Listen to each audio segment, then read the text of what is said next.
Donald Trump became the 47th President of the United States today at 12:01 p.m. As opposed to the performance art and platitudes which usually characterize Washington events and politics in our lifetimes, this was an exercise in truth-telling, an extraordinary event.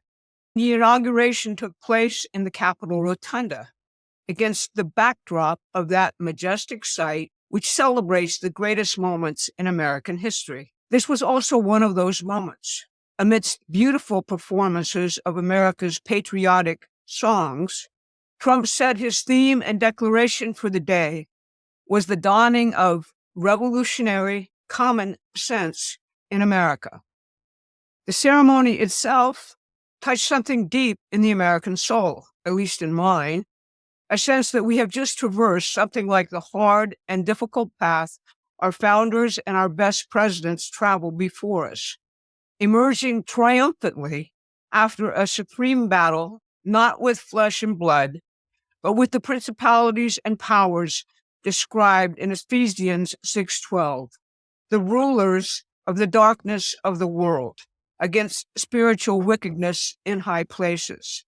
I sort of have to implore you to watch the ceremony itself. My words can't possibly capture its spiritual essence.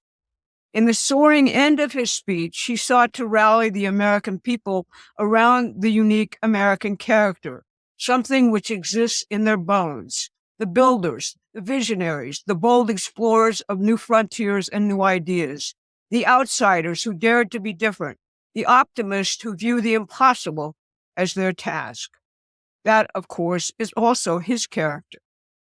But the beginning of his address, in that beginning, he deliberately shamed the shameful and satanic Biden administration and previous presidents Clinton, Bush, and Obama to their faces, sitting right there, for what they inflicted on the American population, for the suffering they inflicted on the forgotten men and women of this country. In detailing this damage, he characterized it appropriately as a betrayal of the American people by their presidents. He declared this day a day of liberation for the American people, a return of American sovereignty, and to a new golden age of building great projects, conquering scientific and physical frontiers. With an ecstatic Elon Musk smiling and cheering on, he said, "We're going to Mars." He will put the last American president who practiced the unique American system of economy he embraces, the assassinated William McKinley, on appropriately Mount McKinley. He did not flinch or turn the page, as they say, on the personal suffering of himself or his supporters for the last 4 years. That's what the people who participated in the lawfare jihad against him and his supporters wanted, and they will now be held to account. Turning the page, erasing the horrendous past we have just emerged from, victorious, would not be truthful, nor would it be just. As if to underline this point, Joe Biden, in his last 24 hours, pardoned Anthony Fauci, General Mark Milley, and the members and staffers and liars under oath of the January 6th Congressional Committee. He also pardoned 5 members of his corrupt and foreign-owned and blackmailed family. Like everything else Joe Biden's puppet masters and string pullers have done, this will backfire hugely.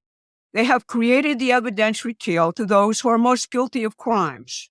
Moreover, those people who receive these pardons will now have no Fifth Amendment privilege against self-incrimination, so they will have to testify to questions asked.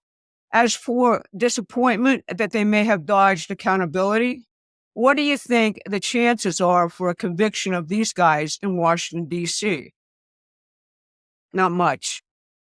Among the executive orders Donald Trump told a rally last night he would be signing are pardon and clemency orders for those prosecuted for the controlled riot of January 6, 2021. President Trump calls them appropriately hostages. He told the same rally he will release all government files on the assassinations of JFK, RFK, and Martin Luther King. Today, he said he will reinstate with pay all members of the military fired for their acts of conscience in disobeying COVID vaccine and other mandates. He will revoke the security clearances of the 51 deep state poobahs who said the Hunter Biden laptop was a Russian disinformation operation, according to the media. In his speech, he said he would end all government censorship operations and bring the First Amendment back into the fore. He also pledged at various points to bring peace to the world and not to get involved in any more stupid wars. After the Biden administration's attempt to imprison and bankrupt him in the attempted assassinations, he recounted those in his speech today and pledged that the scales of justice would now be righted. He noted that God had saved him from the assassinations for a purpose, to make America great again. The Reverend Franklin Graham, in his invocation, also departed noticeably from accepted Washington standards, thanking God for saving Donald Trump's life for exactly this purpose. Trump will now sign a series of executive orders designed to bring about a sea change in the country, starting with the problems he has sworn to fix. He will declare an emergency at the borders and move accordingly. He will declare an energy emergency, killing the Green New Deal and opening an avalanche of electrical production necessary for a modern industrial and manufacturing economy. He will eliminate DEI and establish a merit-based and competency-based government, declaring his intention on Martin Luther King's birthday to make Dr. King's dream a reality. He has tasked every sector of the government to defeat the inflation and high prices, which are making life unbearable for large portions of this population. Those, to me, were the most important initial elements from this historic and majestic day. Trump will be signing executive orders much of the day today and will cover them in posts on the website. On Wednesday, Susan Kokinda will brief you on where we stand in the midweek update. It's a glorious day, America. We've come through a lot. We've suffered a lot, but we are here in triumph. Now we've got to get to work and make sure that this direction is actually embraced by Congress, which will be the next big fight. Thanks so much for listening. I'll see you again on Saturday. Thanks for watching. Please take a moment and subscribe to our free newsletter at prometheanaction.com.